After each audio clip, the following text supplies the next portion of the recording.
Bismillahirrahmanirrahim. Fisik kita butuh terapi, butuh relaksasi. Maka iman kita juga butuh relaksasi. Apa relaksasi iman? Supaya dia menjadi tenang, supaya dia menjadi rileks. Apa relaksasi iman? Relaksasi iman adalah ibadah yang menyenangkan. Relaksasi iman adalah ibadah yang menyenangkan. Apa ibadah yang menyenangkan, Ustadz? Saya nggak mau bilang sholat tahajud atau sholat sunnah atau baca Quran. Itu menyenangkan bagi orang yang imannya udah keren. Terus gimana dengan kita yang imannya masih lemah tadi? Apa ibadah yang menyenangkan buat kita? Ibadah tapi menyenangkan. Atau bersenang-senang tapi bernilai ibadah. Apa? Kata Nabi, ada 4 hal. Permainan, bersenang-senang, bersenda gurau, tetapi bernilai ibadah. Ada 4 permainan yang bernilai ibadah. Kita kan butuh relaksasi. Gak bisa kalau lagi ngedrop gitu susah mau khusyuk dalam sholat. Kalau lagi ngedrop gitu kayak susah mau baca Quran. Terus gimana? Gak apa-apa. Selain tafakur, coba lakukan salah satu dari 4 kesenangan tapi bernilai ibadah. Supaya kita gak mencari entertain, hiburan yang sia-sia. Karena manusia itu dasarnya butuh hiburan. Mungkin kita lagi jenuh, mungkin kita lagi capek, mungkin kita lagi butuh entertain, hiburan, relaksasi. Maka Allah pun memberi kita entertain dan bernilai ibadah. Nabi mengajarkan kita entertain dan bernilai ibadah. Jadi Islam itu juga entertain ada syariatnya. Saking luasnya Islam, entertain aja ada syariatnya. Hiburan ada syariatnya. Hiburan yang kayak gimana? 4 kata Nabi. 1. Bermain dengan kuda. Maksudnya kita ngasih makan kuda, kita mandiin kuda, kita latih kuda, kita menunggangi kuda. Itu bermain-main dengan kuda. Karena berkuda itu bukan cuma riding, bukan cuma menungganginya. Tapi memberi makannya itu adalah entertain, hiburan. Coba sesekali jalan ke stable, tempat berkuda. Kalau punya keluarga, ngajak keluarga. Kita coba belajar tentang filosofi kuda, nanti ngobrol-ngobrol tentang kuda. Atau usap-usap bagian jidatnya kuda, atau bagian mukanya kuda, atau bagian pipinya kuda. Itu tuh hiburan loh, tapi bernilai ibadah di sisi Allah. Ini kata Nabi ya, bukan kata saya. Dan saya udah mencoba itu, ternyata bagus buat hiburan. Daripada kita hiburannya misalnya ke clubbing, atau ke beer house, atau hiburannya foya-foya yang gak jelas, atau hiburannya yang sia-sia, hiburannya belanja yang berlebihan. Coba deh, terutama buat cowok-cowok tuh. Tahapan awalnya mungkin kita ngurus ternak, kalau nggak langsung ke kuda. Itu bagus, ngurus kambing, ngurus sapi, ngurus kelinci, ngurus ayam, ngurus ternak. Itu hiburan, tapi bernilai ibadah dari sisi Allah. Nanti naik sampai bisa berkuda, baru ideal. Yang kedua, bermain dengan panah. Ngurus anak panah, arrow-nya dilurusin, arrow-nya mungkin poin arrow-nya patah terus dibikin baru, atau fence yang bulunya itu udah banyak yang rusak dirapihin, atau busurnya udah misalnya twist dilurusin. Bermain-main dengan panah atau nembak, mengambil anak panah, coba berhibur dengan memanah. Itu hiburan, relaksasi, tapi berpahala. Yang ketiga, berenang. Berenang itu adalah hiburan, tapi berpahala. selama kita menutup aurat dengan baik, terutama buat yang perempuan. Berenang itu banyak, bisa diving, bisa free dive, bisa snorkeling, bisa berenang bebas, bisa surfing selama tempatnya bisa menjaga pandangan kita. Berenang, relaksasi, tapi berpahala. Kayak kemarin kita ke Jogja cliff dive, loncat dari tebing, itu ketawa-ketawa, lelucuan gitu ya, berhibur, tapi itu berpahala loh. Yang keempat, bercanda dengan pasangan, bercanda dengan keluarga, dengan anak, itu adalah hiburan yang berpahala. Bercanda dengan anak, bercanda dengan suami atau istri, itu hiburan tetapi berpahala. Makanya 1 dari 4 hiburan ini adalah salah satu, keempat-empatnya hiburan ini adalah hobinya Nabi. Sehingga ketika Nabi lagi capek, Nabi berhibur. Tapi hiburan Nabi apa? Ngurus kuda. Hiburan Nabi apa? Manah. Hiburan Nabi apa? Kalau nggak berenang karena di Arab itu susah nyari laut, maka bermain dengan keluarganya. Ketika lelah pulang dari jihad, Nabi lomba lari sama Sayyidah Aisyah. Di rumah Nabi bercanda dengan cucu-cucu beliau, naik ke punggung beliau, keliling Masjid Nabawi. Itu hiburan. Jadi nggak selalu untuk taat itu kita harus serius. Nggak selalu untuk taat itu kita harus kayak fokus di satu tempat.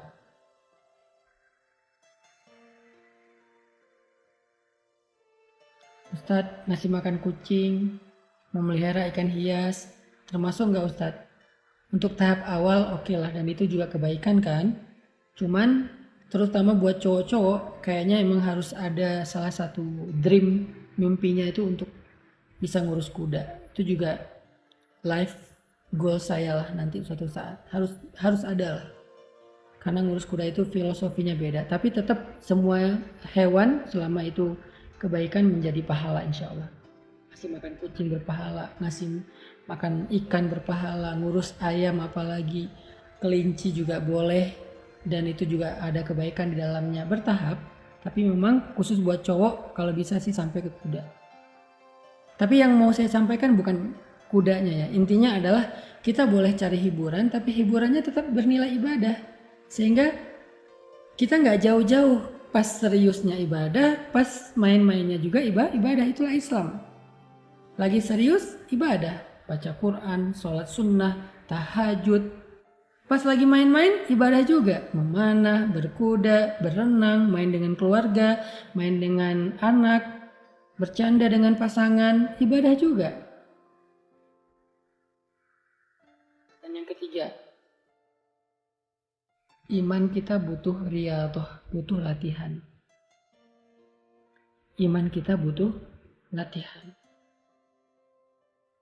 Sebagaimana fisik kita kalau udah olahraga, endorfinnya naik, kita jadi happy kan. Keringetan, seger badannya, jadi bugar. Yang tadinya pegal jadi nggak pegal. Pegal itu jangan dibawa males, malah makin pegal. Paksain aja diri kita buat olahraga, walaupun awalnya males, awalnya kayak berat, tapi begitu kita udah mulai 15 menit, itu udah jadi enak tuh badannya. Beres olahraga, badan gak pegal, malah jadi seger kan. Tanya nih ke Tante Ju nih, yang aktif banget di Inggris. Kungfu lah beliau, main bola lah, golf dah, dan segala macam. Sehingga di usia beliau sekarang masih bisa bugar. Kenapa? Kita aja yang lebih muda dari beliau gampang badan pegal-pegal lah, linu lah apa. Tante Ju malah beliau pelatih kungfu, beliau pelatih bola, beliau juga main golf sekarang. Bahkan kemarin Masya Allah juara golf di Inggris lawannya itu cowok-cowok. Kenapa? Karena olahraga itu emang awalnya males, tapi pas sudah dilakuin malah jadi bikin badan kita segar karena gerak. Iman juga kayak gitu, harus dibikin gerak. Gimana menggerakkan iman? Biar dia endorfinnya muncul. Gimana? Ada 2 caranya. 1, ziarah. Ziarah kemana? Bisa ziarah ke ulama, bisa ziarah kubur. Ziarah ke ulama atau ziarah kubur? Ziarah ke ulama, cari ulama-ulama yang arif, ulama-ulama yang solih, ulama-ulama yang ibadahnya luar biasa, ilmunya luar biasa. Ziarah, datangi mereka. Bisa ziarah sendiri, bisa ziarah rombongan, datangi mereka. Jadi riadohnya hati, riadohnya iman, ziarah. Ziarah ulama, datang ke rumahnya atau datang ke majelisnya, duduk di dalam majelisnya yang mulia, taman-taman surga. Kalau nggak bisa, maka datang ke majelisnya secara online seperti yang sekarang kita lakukan. Ini kita lagi duduk di dalam majelis ilmu di taman-taman surga, tetapi secara online. Kan dari tadi saya nggak ngebahas hal-hal yang sifatnya dunia kan? Saya nggak ngebahas dagang kan sama teman-teman? Saya nggak ngebahas perdebatan, saya nggak menjudge saudara kita yang lain dengan neraka, enggak kan? Saya lagi ngebahas gimana biar iman kita bertambah. Ini yang kita lakukan, rutin ziarah. Sebagaimana olahraga kita rutin. Cewek-cewek mungkin yoga rutin, atau zumba rutin, atau lari rutin, atau sepeda rutin. Itu untuk fisik. Untuk hati, taklim harus rutin. Hadir dalam majelis ilmu harus rutin. Ketemu dengan ulama, usahain. Atau ziarah kubur. Kenapa? Ziarah kubur itu untuk mengingatkan kita kepada kematian. Ziarah kubur orang tua. Ziarah kubur keluarga. Yang penting jangan ziarah kubur mantan ya. Tapi orang tua, keluarga gitu kan. Kenapa? Itu mengingatkan kita kepada kematian. Sehingga dengan kayak gitu kita jadi lebih bersemangat untuk mempersiapkan diri kita agar kelak di akhirat kita termasuk orang yang beruntung, gak nyesal.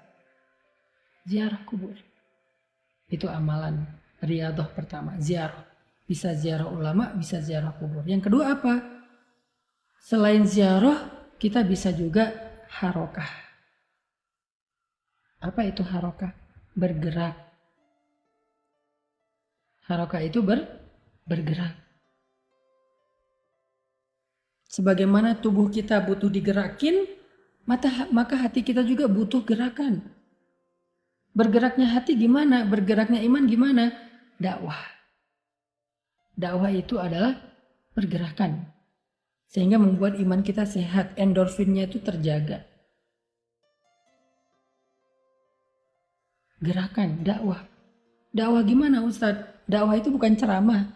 Ceramah cuma salah satu varian kecil dalam dakwah. Tapi dakwah itu adalah berbuat baik, mengajak orang kepada kebaikan, itulah dakwah. Menjadi inspirasi, itulah dakwah. Membangun tren positif, itulah dakwah.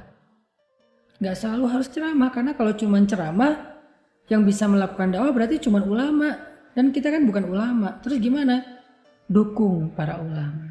Dengan skill kita, dengan ide kita, dengan tenaga kita, dengan waktu kita. Kayak sekarang saya bersama para asatis BBN misalnya, lagi bikin rumah singgah di Malang. Dukung. Saya lagi bikin pesantren di Bandung. Kita dukung. Dengan kita dukung, apapun bentuk dukungannya. Bisa harta, bisa tenaga, bisa ide, pikiran, bisa waktu, bisa skill. Apapun lah ya. Terlibat aktif dalam pergerakan ulama. Itu tuh kita yang butuh, bukan ulama. Bukan ulama yang butuh kita, apalagi bukan agama yang butuh kita. Kita yang butuh ulama, kita yang butuh agama, kita yang butuh dakwah, bukan dakwah butuh kita. Dakwah ini gak butuh kita. Dakwah ini proyek Allah. Allah bisa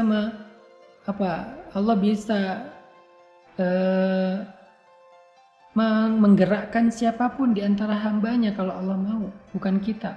Bisa Allah gerakkan yang lain selain kita. Allah gak butuh kita kok. Kita yang butuh Allah, kita yang butuh agama, kita yang butuh dakwah, kita yang butuh dibimbing oleh ulama. Kalau kita nggak ngedukung ulama, Allah akan datangkan orang lain untuk mendukung ulama itu. Mudah sekali buat Allah. Jadi jangan sampai kita besar kepala merasa ulama butuh kita, dakwah butuh kita, agama ini butuh kita. Kalau nggak ada saya kayaknya dakwah ini nggak berkembang, nggak. Sehingga kita dukung ulama. kita dukung program-program dakwah. Itu yang disebut dengan harokah, pergerakan. Itu yang disebut dengan pergerakan. Dengan pergerakan itulah kita bisa ngerasain endorfin iman. Iman kita tuh seger. Jangan langsung ninggalin dosa dengan misalnya ngaji 1 juz 1 hari. Mungkin berat. Ada yang bisa kayak gitu, keren. Tapi nggak semua orang mampu. Maka saya kasih tahu yang tadi, yang keduanya, nggak apa-apa kita bersenang-senang, tapi cari kesenangan yang berpahala. Gak apa-apa kita entertain tapi cari hiburan yang berpahala. Gak apa-apa kita main-main tapi cari main-main yang berpahala. Makanya saya bilang banyak main, banyak manfaat, banyak pahala. Apa itu? Mainnya yang kayak gimana dulu? Mainnya yang tadi saya sebutin.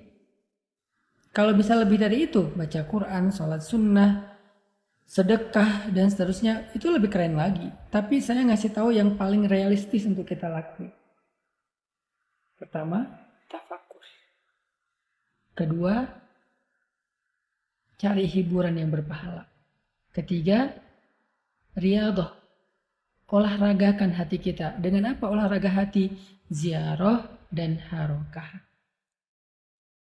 Dengan apa kita mengolahragakan hati? Ziarah dan harokah. Ziarah itu ada dua. Ada ziarah kubur, tapi ada yang lebih dahsyat lagi, yaitu ziarah ke majelis ilmu. Ziarah ke ulama, ziarah ke guru. Gak bisa offline, kita hadir secara online kayak sekarang, rutin setiap minggu. Biar teman-teman itu bisa riyadhah hatinya, olahraga hati, yaitu dengan mendengarkan nasihat, ayat, hadis, cerita-cerita inspirasi untuk ngecas iman. Yang penting kita rutin ngaji. Jangan sampai kita lost banget nggak ngaji sama sekali. Itu ketika iman drop, nggak dicas, lama-lama kita makin sulit untuk bangkit, mulai berpenyakit. Kan fisik kita tuh kalau lama nggak bergerak jadi mulai sakit-sakitan ya. Karena mulai sakit-sakitan, daya tahan tubuhnya turun, akhirnya gampang terserang virus. Kalau udah terserang virus, terserang penyakit, susah lagi nanti. Dan ketika terserang penyakit nggak langsung ditanganin, nggak langsung diobatin, nanti jadi kronis. Makin berat penyakitnya, makin sulit untuk diobati. Begitu juga hati. Hati yang jarang olahraga dengan hadir dalam majelis ilmu, lama-lama jadi drop, jadi imunitasnya berkurang, sehingga gampang kena virus. Virusnya apa? Virus suudzon, virus sakit hati, virus cemburu, virus dengki, virus marah, virus kebodohan, virus berbagai macam penyakit hati lah. Lalu ketika virus ini kita biarin aja, nggak diobatin segera, lama-lama menjadi kronis. Dan makin sulit untuk ngobatinnya. Maka hati kita butuh olahraga, butuh riyadhah. Dan riyadhahnya tadi, ziarah. Yang kedua riyadhahnya harokah, gerak. Dan gerak itu adalah dengan dakwah. Nggak boleh kita cuma belajar, terus kita jadi orang benar sendiri, nggak cukup. Kita harus bergerak bareng-bareng. Kita harus bergerak untuk membangun Indonesia ini bareng-bareng. Kita harus bergerak untuk mengajak umat Islam ini lebih dekat ke Allah bareng-bareng. Dengan apa kita bergerak? Apakah dengan ceramah aja? Nggak bisa. Kita harus memprogram umat. Irsyadul mujtama, social engineering. Kita harus memprogram masyarakat kita. Bikin program hijrah selama 7 tahun terakhir. Saya bikin hijrah tren, sehingga hijrah menjadi sebuah lifestyle baru dan tren di Indonesia. Sekarang kita bikin lagi program belajar agama tetapi seru di pesantren. Kita bikin program sosial, kita bikin program lingkungan dengan less waste, sedekah sampah. Kita bikin program sosial dengan healthcare dan tetangga baik. Itu semuanya harokah, itu semuanya pergerakan. Tugas kita sebagai para santri atau murid adalah ikut terlibat dalam harokah itu dengan apapun bentuk keterlibatan kita. Harus terlibat, harus ada kesibukan supaya hati kita tuh bergerak terus, olahraga. Tapi kalau kita bilang nggak ada waktu, nggak punya apa-apa untuk terlibat dalam dakwah nggak butuh kita, kita yang butuh dakwah. Sehingga kita yang harus mencari kira-kira saya bisa terlibat apa dalam dakwah. Kira-kira saya bisa berkontribusi apa dalam dakwah. Jangan tunggu secara pasif dakwah meminta kita. Dakwah nggak akan meminta. Kita yang harus aktif mencari peluang di dalam dakwahnya para ulama agar kita bisa terlibat. Gitu ya teman-teman, refresh hati, menghilangkan kemalasan iman, ketika lagi jenuh kayak gimana, mengubah kebiasaan buruk kayak gimana. Saya ulangi lagi, 1 adalah dengan nutrisi hati yaitu tafakur, 2 dengan hiburan yang berpahala, 3 dengan olahraga hati yaitu ziarah dan harokah. Mudah-mudahan ini menyemangati kita semua walaupun ringan-ringan, walaupun santai, tetapi insya Allah tetap substantif dan dalam.